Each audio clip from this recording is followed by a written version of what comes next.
या क्या आप अकेला बूझ का सवाल बनाए बैठे हो कि किसान माफी मांगेगा तो तब हम मानेंगे?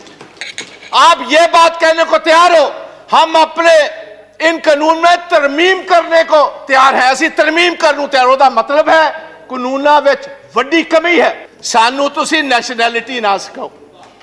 नैशनलिज्म साडा हर एक बच्चा हर महीने नेशनल फ्लैग में लिपटकर हर महीने पंजाब और हरियाणा का आता है। आप हमें नेशनलिज्म सिखाएंगे? भाई मेरे अपने पिता जो फॉर्मर मिनिस्टर थे 5 लोगों के साथ पंजाब में 1987 में उनकी शहादत हुई। मेरे अपने बड़े भाई जो ब्रिगेडियर हैं इंडियन आर्मी के retired, he was the one who was commanding the 192 mountain brigade जिसने देश के लिए ये टाइगर हिल जीती। डर से, डरावे से, बंदूक से, तोप से ये डरने वाली कौमें नहीं, इन्होंने तो सारी हिस्ट्री ही शहादत की है। तो मेरी गुजारिश है ये ब्लैक लॉज वापस लीजिए, ये काले कानून वापस लीजिए। प्रधानमंत्री जी आप कहते हो मैं एक कॉल अवे हूं। भाई किसी के पास आपका नंबर है? किसके पास आपका नंबर है? आप क्यों नहीं इन किसान जथेबंदियों को, ये मेंबर्स ऑफ पार्लियामेंट इनको साथ लेकर चलिए, हम चलते हैं आपके साथ।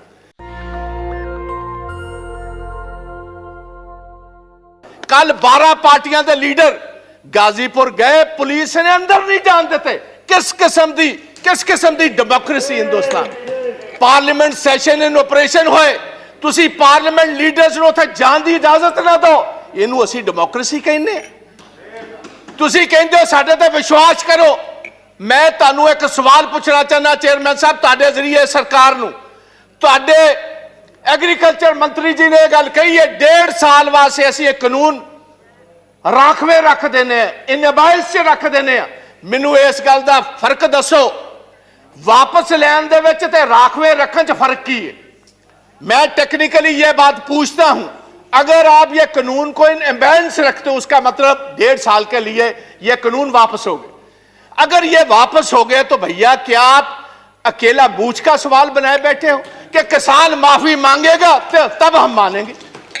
आप ये बात कहने को तैयार हो हम अपने इन कानून में तरमीम करने को तैयार है? ऐसी तरमीम करने तैयार होता मतलब है कानूना विच वड्डी कमी है। आपने खुद कबूल किया इसमें बहुत सारी कमी है। अगर कमी है तो वापस क्यों नहीं लेते?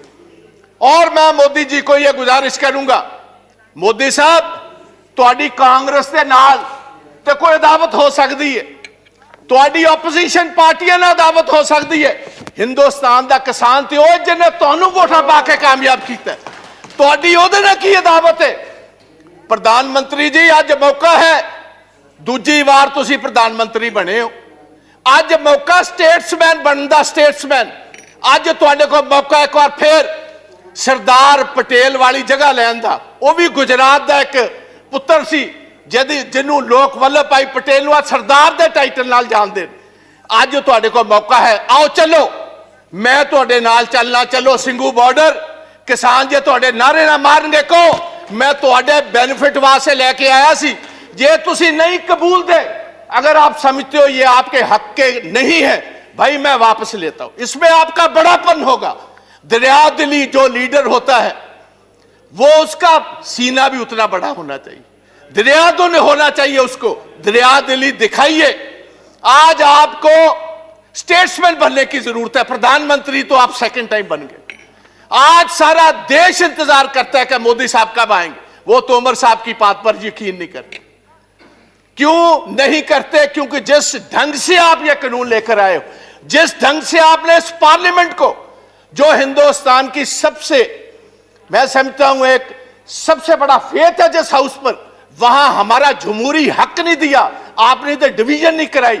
उसका मतलब था आपको जल्दी कौन सी बात की? आप मैं अपने पंजाब स्टेट की गल करना जहां साहब, स्टैट्यूटरी बॉडी है तुहाडी जीएसटी, पिछले 10 महीनों का 8000 करोड़ रुपया पंजाब का इन्होंने नहीं दिता। तुहाडा फेथ असीं किस तरह करिए? तुहाडा यकीन असीं किस तरह करिए? रूरल डेवलपमेंट फंड पंजाब का RDF जो बुनियादी, क्योंकि जो फसल पंजाब की एजेंसी खरीदती है फूड कॉर्पोरेशन ऑफ इंडिया, हम क्योंकि अपने किसान को टैक्स नहीं करते, असीं अपने किसान को टैक्स नहीं करते, ਇਹ ਲੈਵੀ ਜਿਹੜੀ ਹੈ ਸਟੈਚੂਟਰੀ ਹੈ, ਗਵਰਨਮੈਂਟ ਨੂੰ ਦੇਣੀ ਪੈਂਦੀ ਹੈ।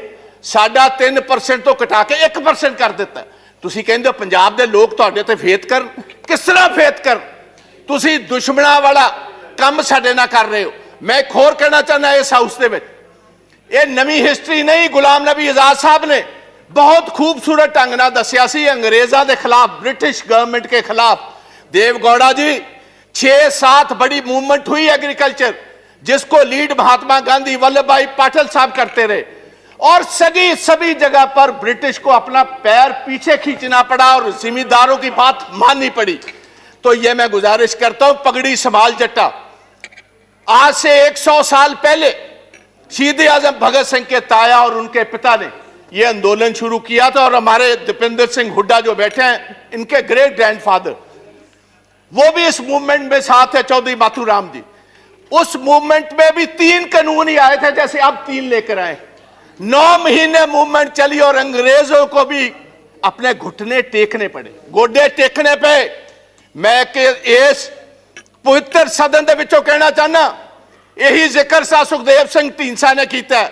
लाल किले दे उत्ते जो कुछ होया 26 जनवरी नूं, सानू बड़ा अफसोस, सानू बड़ा दुख है। As a Punjabi, as a Sikh, I condemn that whole incident what happened. सानू तुसी नैशनैलिटी ना सिखाओ। नेशनलिज्म साडा हर एक बच्चा हर महीने नेशनल फ्लैग में लिपटकर हर महीने पंजाब और हरियाणा का आता है। आप हमें नेशनलिज्म सिखाएंगे भाई? मेरे अपने पिता जो फॉर्मर मिनिस्टर थे, 5 लोगों के साथ पंजाब में 1987 में उनकी शहादत हुई। मेरे अपने बड़े भाई जो ब्रिगेडियर हैं इंडियन आर्मी के, retired, he was the one who was commanding the 192 mountain brigade, जिसने देश के लिए ये टाइगर हिल जीती। He was commanding 192 mountain brigade. आप हमें खालिस्तानी कहते हैं, आप हमें कहते हो एंटी नेशनलिस्ट हैं ये लोग। और मैं ये चाहूंगा on the floor of the house, I demand कि इधर एक सुप्रीम कोर्ट का सिटिंग जज टाइम बाउंड एक इंक्वायरी करे 2 महीने में, ये बताए वो कौन सी ताकतें हैं जिन्होंने, क्योंकि ये जितनी किसान जथेबंदियां हैं, इनको टाइम दिया गया था 10 बजे सभी स्टार्ट होंगी दिल्ली के इर्द गिर्द जुलूस जो एक पुलिस के साथ, और 8 बजे कुछ शरारती एलिमेंट्स को यह इशारा कर दिया गया कि जो आपको दिया हुआ रूट है उस पर चलने की जरूरत नहीं, आप तोड़ो इस रूट को, बैरिकेडिंग तोड़ो, सीधी आईटीओ पर पहुंचो। आईटीओ से लाल किला तो बहुत सारों ने देखा ही नहीं था। दुश्मन हमारे बहुत, जो हमारी फॉरेन पॉलिसीज हैं, आप पाकिस्तान को तो छोड़ ही दीजिए भाई, सारा अरब वर्ल्ड आपके खिलाफ, चाइना आपके खिलाफ, रशिया आपके उल्ट चल रहा है। जाकर आपने वोट ट्रंप की मांगी, बाइडेन आपके खिलाफ। वो आपके साथ भाई कौन है? अगर कुछ आपके साथ नेशनलिस्ट हो गए, आप उनको भी तोड़ना चाहते हो, उनको भी डराना चाहते हो, उनको भी धमकाना चाहते हो, ये कभी नहीं चलेगा।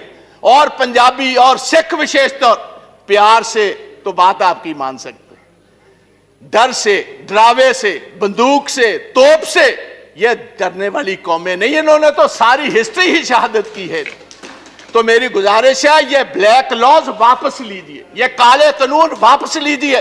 प्रधानमंत्री जी, आप कहते हो मैं एक कॉल अवे हूं, भाई किसी के पास आपका नंबर है?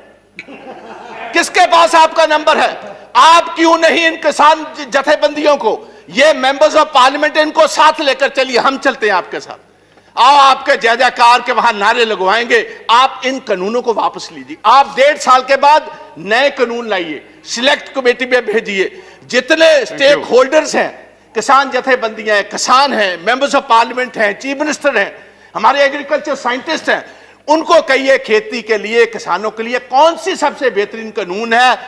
कॉर्पोरेट्स के लिए नहीं, कॉर्पोरेट्स को हम बेनिफिट नहीं देंगे, हम किसानों के बेनिफिट के लिए कानून लाओ, हम आगे होकर आपकी मदद करेंगे। आओ एक नई इतिहास की सृजना करें। मैं इतना ही कहता हुआ एक नेशनल दस्तक की आपसे गुजारिश है कि अगर इसको बचाना चाहते हैं तो नेशनल दस्तक को सब्सक्राइब करने के लिए रेड कलर के सब्सक्राइब बटन को दबाएं, फिर बेल आइकन की घंटी दबाएं।